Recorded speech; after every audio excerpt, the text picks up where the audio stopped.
Subscribe કરો એ high news India ચેનલને, પછી યુટ્યુબ એપ પર બેલ આઇકોનનું બટન દબાવો અને નિહાળો એ હાઈ ન્યૂઝ ઇન્ડિયા ચેનલ.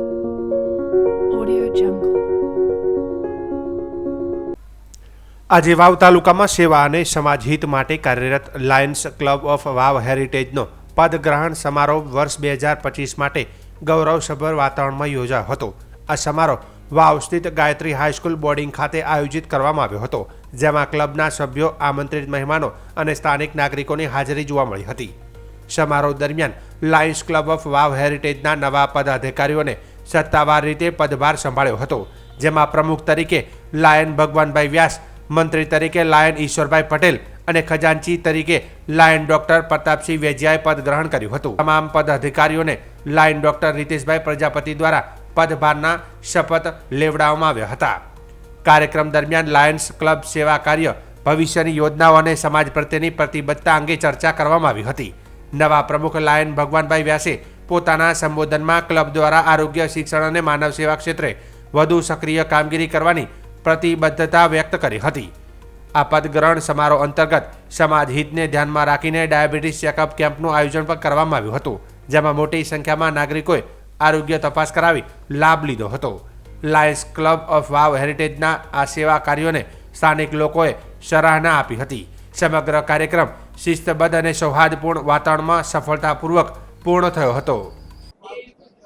આજ રોજ લાયન્સ ક્લબ ઓફ વાવ હેરિટેજના નવનિયુક્ત પ્રમુખ શ્રી ભગવાનભાઈ વ્યાસ અને તેમની સમગ્ર ટીમની શપથવિધિ, હું ડોક્ટર રીતેશભાઈ પ્રજાપતિ શપથ ગ્રહણ વિધિ કરતા તરીકે મેં એમની શપથવિધિ કરાઈ. અહીંયા ગાયત્રી વિદ્યાલય વાવ ખાતે સરસ મજાનું ફંક્શન 500 માણસોની હાજરીમાં માડકા નિવાસી અને જે સેવાકીય પ્રવૃત્તિથી તત્પર છે અને સમગ્ર વાવ પંથકમાં જેમનું સારું નામ છે એવા માડકાના શિક્ષક શ્રી ભગવાનભાઈ વ્યાસની લાયન્સ ક્લબ ઓફ વાવ હેરિટેજના પ્રમુખ પદ તરીકે આજે પ્રસ્થાપિત થયા પોતે અને સેવાના કામ કરશે.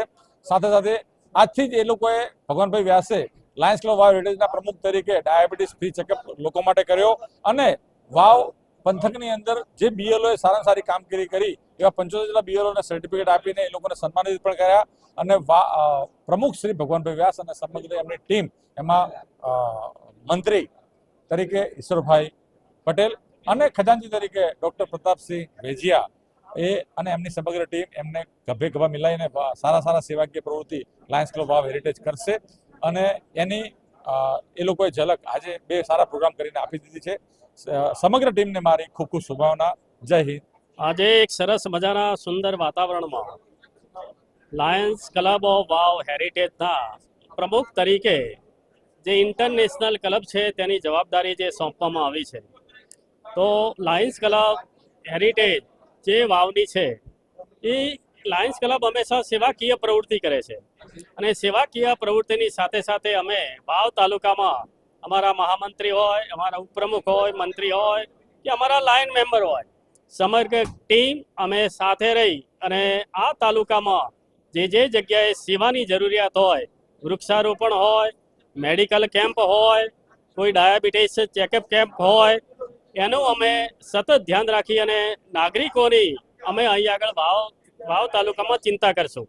અને આની સાથે જ આ પ્રમુખ પદની શપથવિધિની સાથે જ અમે એક સરસ મજાનું વૃંદાવન ઓર્નામેન્ટ્સ દ્વારા સૌજન્યથી એક ડાયાબિટીસ ચેકઅપ કેમ્પનું પણ આયોજન થયું અને એની સાથે સાથે સરકારની જે રાષ્ટ્રહિતની કામગીરી છે, જે લોકો બીએલઓ હતા એમને પણ એમણે સર્ટિફિકેટ આપી અને એને મોમેન્ટો આપી અને એમનું અમે ખૂબ સરસ સન્માન કર્યું. આ રીતે અમે સતત દર વીકમાં, મહિનામાં જ્યાં જરૂર લાગે ત્યાં અમે આ સેવાની પ્રવૃત્તિ અમે કરવા તત્પર છીએ. કેન્દ્રીય મંત્રી મનસુખ માંડવિયા તથા ગુજરાત વિધાનસભાના અધ્યક્ષ શંકરભાઈ ચૌધરીની ગૌરવપૂર્ણ ઉપસ્થિતિમાં ડીસા ખાતે યુવા શક્તિકા ઉત્સવ થીમ આધારિત સાંસદ ખેલ મહોત્સવ 2025નો ભવ્ય પ્રારંભ કરવામાં આવ્યો હતો. ડીસા તાલુકાના સ્પોર્ટ કોમ્પ્લેક્સ ખાતે આયોજિત આ કાર્યક્રમમાં મોટી સંખ્યામાં ખેલાડીઓ, યુવાનો, વિદ્યાર્થીઓ તથા નગરજનો હાજર રહ્યા હતા. આ પ્રસંગે કેન્દ્રીય મંત્રી મનસુખ માંડવિયાએ જણાવ્યું હતું કે વડાપ્રધાન નરેન્દ્રભાઈ મોદીના દિશા નિર્દેશન અને માર્ગદર્શન હેઠળ યુવાનોને રમતગમત ક્ષેત્રે આગળ વધવા માટે સાંસદ ખેલ મહોત્સવ જેવી પહેલ શરૂ કરવામાં આવી છે. રમતગમત યુવાઓમાં ખેલ ભાવના, શિસ્ત, સંસ્કાર અને સકારાત્મક વિચારધારા વિકસાવવાનું મહત્વપૂર્ણ સાધન છે. ખેલ માત્ર જીત હારની સ્પર્ધા નથી, પરંતુ વ્યક્તિત્વનું ઘડતર ઉત્તમ માધ્યમ છે. ખેલાડી જ્યારે ખેલે છે ત્યારે તેની સફળતા સમગ્ર સમાજ માટે પ્રેરણા સ્ત્રોત બને છે. મંત્રીએ વડાપ્રધાન શ્રી દ્વારા રજૂ કરાયેલા વિકસિત ભારતના સપનાનો ઉલ્લેખ કરતા જણાવ્યું કે યુવાઓ દેશની સૌથી મોટી શક્તિ છે. ગુલામીની માનસિકતા છોડવી, વિરાસતમાંથી પ્રેરણા લેવી અને વિકસિત ભારતનું નિર્માણ કરવું જેવા 5 સંકલ્પો દેશને નવી દિશા આપશે. તેમણે જણાવ્યું કે કોવિડ-19 દરમિયાન ભારતે અસરકારક નેતૃત્વ અને સુશાસનનું ઉત્તમ ઉદાહરણ પૂરું પાડ્યું છે તથા આજે દેશ ઝડપી વિકાસના માર્ગે આગળ વધી રહ્યો છે. સાંસદ ખેલ મહોત્સવ દ્વારા ગ્રામ્ય અને શહેરી વિસ્તારોમાં છુપાયેલી પ્રતિભાઓ બહાર આવશે.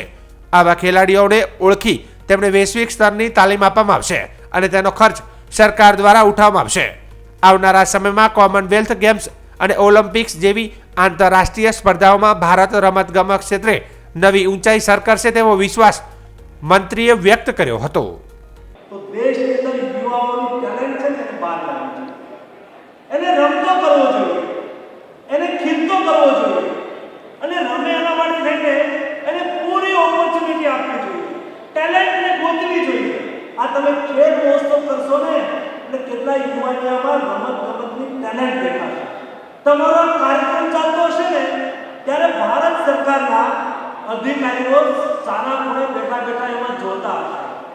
એમાંથી સારું ટેકનિકથી રમનાર યુવાનોને અહીંથી પિક કરવામાં આવશે અને એને સરકારના ખર્ચે સરકારના સેન્ટર ઓફ એક્સલન્સની અંદર સામેલ કરવામાં આવશે. ત્યાં એનો સંપૂર્ણ ખર્ચ, એની રમતનો, એના ફૂડનો, એના રહેવાનો, એનો બધો જ ખર્ચ ભારત સરકાર ઉઠાવશે. આવા 7,000 ખેલાડીઓનો ખર્ચ ઉઠાવવાનું ચાલુ કર્યું છે. હવે 25,000 યુવાનોને આપણે અલગ અલગ જગ્યાએ રાખી ટ્રેનિંગ આપી છે. એનામાં રહેલી ટેલેન્ટ અને આપણે તક આપી છે અને આપણે લક્ષ્ય રાખ્યું છે 2030ની અંદર કોમનવેલ્થ આપણા ગુજરાતની ધરતી પર અમદાવાદમાં યોજાવાનો છે. ત્યારે ગુજરાતના અને ભારતના યુવાનોનો ડંકો વાગવો જોઈએ. જ્યારે રમતના મેદાનની અંદર યુવાન જીતતો હોય છે ને ત્યારે યુવાન એક નથી જીતતો, એક દીકરો દીકરી નથી જીતતા દોસ્તો, દેશ જીતતો હોય છે. જ્યારે દુનિયાના કોઈ સ્ટેડિયમની અંદર ભારતનો ખેલાડી gold medal, silver medal, bronze medal સાથે વિજેતા થાય અને ત્રિરંગો ઝંડો હાથમાં લઈને જ્યારે સ્ટેડિયમની અંદર ચક્કર લગાવતો હોય ને ત્યારે સારો દેશ એનો ગૌરવ અનુભવતો હોય છે. દોસ્તો, એ ગૌરવ ગાથા બનાસકાંઠા જિલ્લાના યુવાનોને લખ્યું છે. જેમ તમે સહકારી ક્ષેત્રની અંદર દેશ અને દુનિયાને ઉદાહરણ પૂરું પાડી રહ્યા છે, એવી જ રીતે આ જિલ્લાના યુવાનો રમત ક્ષેત્રની અંદર પણ રાજ્ય અને રાષ્ટ્રની અંદર રમીને ભારતનું પ્રતિનિધિત્વ કરે એ જોવાની ઈચ્છા વ્યક્ત કરવા માટે આપ સૌની વચ્ચે આવ્યો છું. આ સાંસદ ખેલ મહોત્સવના માધ્યમથી 25 તારીખ સુધી વિવિધ સ્પર્ધાઓનું આયોજન થશે. 25 તારીખે નડ્ડાજી સ્વયં અહીંયા ઉપસ્થિત રહેશે. સમાપનના કાર્યક્રમની અંદર મોદીજી દિલ્હીથી દરેક સાંસદોના સાંસદ ખેલ મહોત્સવની અંદર વર્ચ્યુઅલી ઉપસ્થિત રહીને આપણને સૌને સંબોધવાના છે, પ્રોત્સાહિત કરવાના છે. તમે મન કી બાતની અંદર સાંભળતા હશો. તો બીજી બાજુ વિધાનસભાના અધ્યક્ષ શંકરભાઈ ચૌધરીએ જણાવ્યું હતું કે ડીસાથી શરૂ થયેલું આ ખેલ મહોત્સવ બનાસકાંઠા માટે ગૌરવની વાત છે. બનાસકાંઠાના યુવાનો શારીરિક રીતે સશક્ત છે અને વિવિધ રમતોમાં આગવી ક્ષમતા ધરાવે છે. સરકાર દ્વારા રમતગમત માટે ઇન્ફ્રાસ્ટ્રક્ચર, તાલીમ અને આધુનિક સુવિધાઓ વિકસાવવામાં આવી રહી છે, જેના કારણે યુવાનોને વૈશ્વિક મંચ મળશે. આપણા બધા માટે આજે ગૌરવની ક્ષણ છે કે સંસદ માટેનો ખેલ મહોત્સવ અને એ પણ આપણા જેપી નડ્ડા સાહેબ અહીંયા સંસદ તરીકેની એમને જવાબદારી આપણા બનાસકાંઠાથી લીધી છે અને એ કાર્યક્રમની અંદર ખાલી સંસદ સભ્ય તરીકે કોઈ આવે અને કાર્યક્રમ કરે એવું નહીં. ભારત સરકારના ખેલકૂદ મંત્રાલય અને આટલા સિનિયર મંત્રીશ્રી પોતે ઉપસ્થિત રહ્યા છે.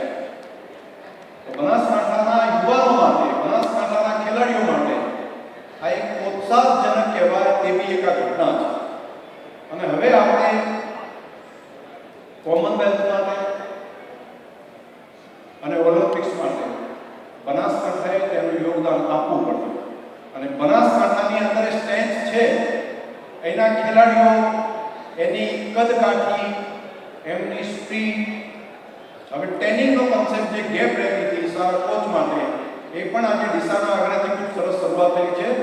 અને રાજ્ય સરકાર અને કેન્દ્ર સરકાર બંને આના માટેનું પૂરતું ઇન્ફ્રાસ્ટ્રક્ચર તૈયાર કરવા માટેની વ્યવસ્થા અમદાવાદના આગળ પણ થઈ રહી છે.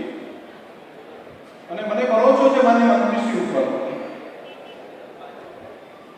એક પડકારને પહોંચી વળવા વાળા નેતા છે.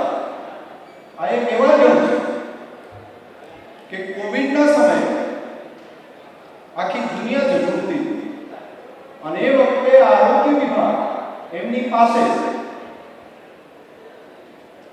અને દુનિયાને લાગતું હતું હવે ક્યાં જશું, શું કરશું. અને એ વખતે દેશના પ્રધાનમંત્રી મોદી સાહેબના નેતૃત્વની અંદર માન્ય મનસુખભાઈ માંડવિયાજીના ડિપાર્ટમેન્ટે કોવિડ વેક્સિન એ કરોડો લોકો સુધી પહોંચાડી અને માત્ર ભારતમાં નહીં દુનિયાના લોકો સુધી પહોંચાડવા માટેની વ્યવસ્થા એમની આગેવાનીમાં હતી. એટલા માટે મોટા પ્રકારને પહોંચી વળવાવાળા માણસ.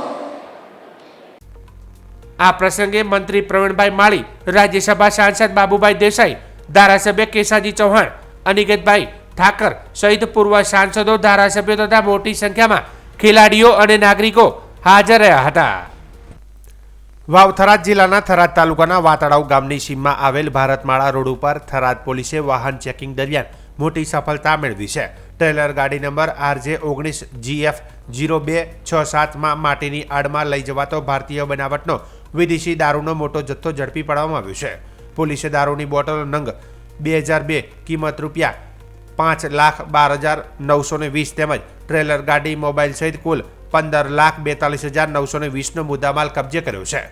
પોલીસ મહાનિરીક્ષક ચિરાગ કોરોડિયા, સરહદી રેન્જ કચ્છ ભુજ તથા વાવ થરાદ જિલ્લાના પોલીસ અધિક્ષક ચિંતન તેરૈયા દ્વારા જિલ્લામાં પ્રોહિબિશન અને જુગાર જેવી ગેરકાયદેસર પ્રવૃત્તિઓને નેસ્ત નાબૂદ કરવા કડક કાર્યવાહી કરવાની સૂચના આપવામાં આવી હતી. આ સૂચનાઓના અનુસંધાને વિભાગીય પોલીસ અધિક્ષક SM વારોતરિયા, થરાદ વિભાગ અને થરાદ પોલીસ સ્ટેશનના પોલીસ ઇન્સ્પેક્ટર AT પટેલના માર્ગદર્શન હેઠળ થરાદ પોલીસ સ્ટાફ દ્વારા કાર્યવાહી હાથ ધરવામાં આવી હતી. પ્રાપ્ત વિગતો મુજબ Tharad police staff Bharatmala road ઉપર વાતડાવ ગામની સીમમાં વાહન ચેકિંગ કરી રહ્યો હતો. તે દરમિયાન રાજસ્થાન તરફથી આવતી શંકાસ્પદ ટ્રેલર ગાડીની તપાસ કરવામાં આવી હતી.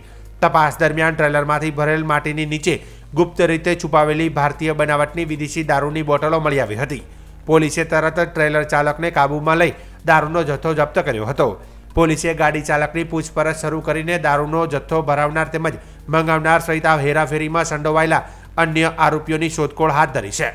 આ મામલે થરાદ પોલીસ સ્ટેશન ખાતે ધી પ્રોહિબિશન એક્ટ મુજબ કાયદેસરની કાર્યવાહી નોંધાઈ છે. પકડાયેલ આરોપી તરીકે રામચંદ્ર પુત્ર દલ્લારામ, જાતે વૈષ્ણવ, સાધુ, ઉંમર વર્ષ 31, ડ્રાઇવિંગ, રહેવાસી લાખોણી, ગોદાણી કી ઢાણી, નીમકોટ, તાલુકો સિંધરી, જિલ્લો બાડમેર, રાજસ્થાનની ધરપકડ કરવામાં આવ્યું છે. થરાદ પોલીસની આ કાર્યવાહીથી દારૂની હેરાફેરી કરતા તત્વોમાં ફફડાટ ફેલાવશે. પોલીસે આગામી સમયમાં પણ સરહદી વિસ્તારમાં કડક ચેકિંગ ચાલુ રાખી ગેરકાયદેસર પ્રવૃત્તિઓ સામે કાર્યવાહી કરવાનું જણાવ્યું છે. વાવ થરાદ જિલ્લાના થરાદ શહેર નગરપાલિકા વિસ્તારના જાહેર માર્ગો પર વધતા જતા દબાણોને દૂર કરવા નગરપાલિકા તંત્ર દ્વારા કડક કાર્યવાહી હાથ ધરવામાં આવી છે. જાહેર માર્ગ પર માર્જિન પૈકી થયેલા દબાણો દૂર કરવા માટે નગરપાલિકાની તરફથી દબાણકારોને નોટિસ પાઠવવામાં આવી છે. નગરપાલિકા દ્વારા સ્પષ્ટ સૂચના આપવામાં આવી છે કે જાહેર માર્ગો, ફૂટપાથ અને માર્જિન વિસ્તારમાં થયેલા દબાણો સ્વેચ્છાએ દૂર કરવામાં આવે, જેથી વાહન વ્યવહાર સરળ બને તેમજ નાગરિકોને આવાગમનમાં કોઈ અસુવિધા ન થાય. આ કાર્યવાહી આવતીકાલે ઝુંબેશ સ્વરૂપે અમલમાં મૂકવામાં આવશે. આવતીકાલે બુલડોઝર સહિતની ટીમ દ્વારા દબાણો દૂર કરવાની કાર્યવાહી શરૂ થાય તે પહેલાં નાના લારી ગલ્લા ધારકો અને દુકાનદારો દ્વારા સ્વેચ્છાએ પોતાના દબાણો દૂર કરવામાં આવ્યા હતા. નગરપાલિકાની સૂચનાને ધ્યાનમાં રાખી ઘણા વેપારીઓએ સહકાર આપતા જાહેર માર્ગો પર થોડી રાહત જોવા મળી હતી. નગરપાલિકા તંત્ર દ્વારા જાણ કરવામાં આવી છે કે આવતીકાલે જાહેર માર્ગો પર રહેલા અન્ય દબાણો પર દૂર કરવામાં આવશે. નિયમ ભંગ કરનારાઓ સામે કાયદેસરની કાર્યવાહી કરવામાં આવશે તેવી ચેતવણી પણ આપવામાં આવી છે. નગરપાલિકાની આ ઝુંબેશથી શહેરમાં ટ્રાફિક વ્યવસ્થા સુચારુ બનશે અને જાહેર માર્ગો ખુલ્લા રહે તે દિશામાં મહત્વપૂર્ણ પગલું ગણાઈ રહ્યું છે. હું પિન્ટુભાઈ માળી, મારી શાક માર્કેટની દુકાન છે. એમાં બધા વેપારીઓ ભેગા થઈ ગયા છે. એક નોટિસ આપેલી હતી કે તમે દબાણ અહીંયાથી હટાવી લેજો. અમે સ્વચ્છતાએ બધા વેપારીઓ ભેગા થઈને અમારી હાથે મહેનત કરીને અમે અમારું દબાણ હટાવી રહ્યા છીએ.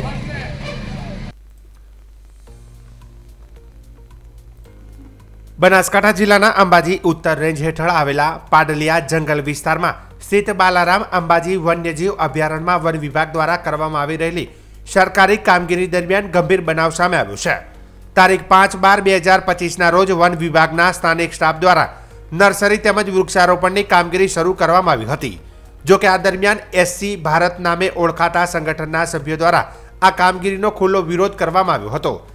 આ સંગઠનના સભ્યો દ્વારા આ વિસ્તારમાં પ્રવેશ ન કરો, તમે આ દેશના મૂળ નાગરિક નથી જેવા ઉશ્કેરણી ભર્યા શબ્દો ઉચ્ચારી વન વિભાગના કર્મચારીઓને કામગીરીમાં જોડાયેલા શ્રમિકો સાથે સંઘર્ષ કરવામાં આવ્યો હતો. આ મામલે વનપાલ તથા વનરક્ષક દ્વારા અંબાજી પોલીસ સ્ટેશનમાં અંદાજે 100 લોકોના ટોળા વિરુદ્ધ નામજોગ ફરિયાદ નોંધાવી FIR દાખલ કરવામાં આવી છે. આ પછી પણ વિવાદ શાંત ન થતા તારીખ 11/12/2025ના રોજ પાડલિયા નર્સરી ખાતે વન વિભાગ અને પોલીસ સ્ટાફની હાજરી હોવા છતાં ફરીથી આ ટોળા દ્વારા નર્સરીની કામગીરી બંધ કરાવી સરકારી કામગીરીમાં અવરોધ ઊભો કરવામાં આવ્યો હતો. આ બાબતે અંબાજી ઉત્તર રેન્જના પરિક્ષેત્ર વન અધિકારી દ્વારા દાતા મામલતદાર તથા નાયબ સંરક્ષણને લેખિત રીતે જાણ કરવામાં આવી હતી. તારીખ 13/12/2025ના રોજ મામલતદાર, દાતા, પોલીસ જવાનોને 5 રેન્જના વન વિભાગના કર્મચારીઓ સાથે ફરીથી કામગીરી શરૂ કરવા સ્થળ પર પહોંચ્યા ત્યારે અંદાજે 500 લોકોના ટોળા ઉપર ઉગ્ર વિરોધ કરવામાં આવ્યો હતો. આ ટોળાના આગેવાનો દ્વારા લોકોને ઉશ્કેરી વન વિભાગ, પોલીસ અને રેવન્યુ વિભાગના અધિકારીઓ તથા કર્મચારીઓ પર અચાનક પથ્થરમારો કરવામાં આવ્યો હતો. એટલું જ નહીં, તીર, કામઠા, તલવાર અને કુવાડી જેવા હથિયારો વડે હુમલો કરી બહાર નીકળવાના રસ્તાઓ પર ઝાડ કાપી અને પથ્થરો મૂકી અવરોધ સર્જવાનો પ્રયાસ કરાયો હતો. આ હિંસક ઘટનામાં વન વિભાગ, પોલીસ તથા રેવન્યુ અને અનેક અધિકારીઓ અને કર્મચારીઓ ગંભીર રીતે ઘાયલ થયા છે. નોંધનીય છે કે અગાઉ પણ એસસી ભારત સંગઠન દ્વારા વન વિભાગની વિવિધ કામગીરીમાં સતત અવરોધ ઊભા કરવામાં આવતા હોવાની રજૂઆતો કરવામાં આવી હતી. હાલ ઘટનાને પગલે તંત્ર દ્વારા કાયદેસરની કાર્યવાહી શરૂ કરવામાં આવી છે અને આ વિસ્તારમાં કડક સુરક્ષા વ્યવસ્થા ગોઠવવામાં આવી છે.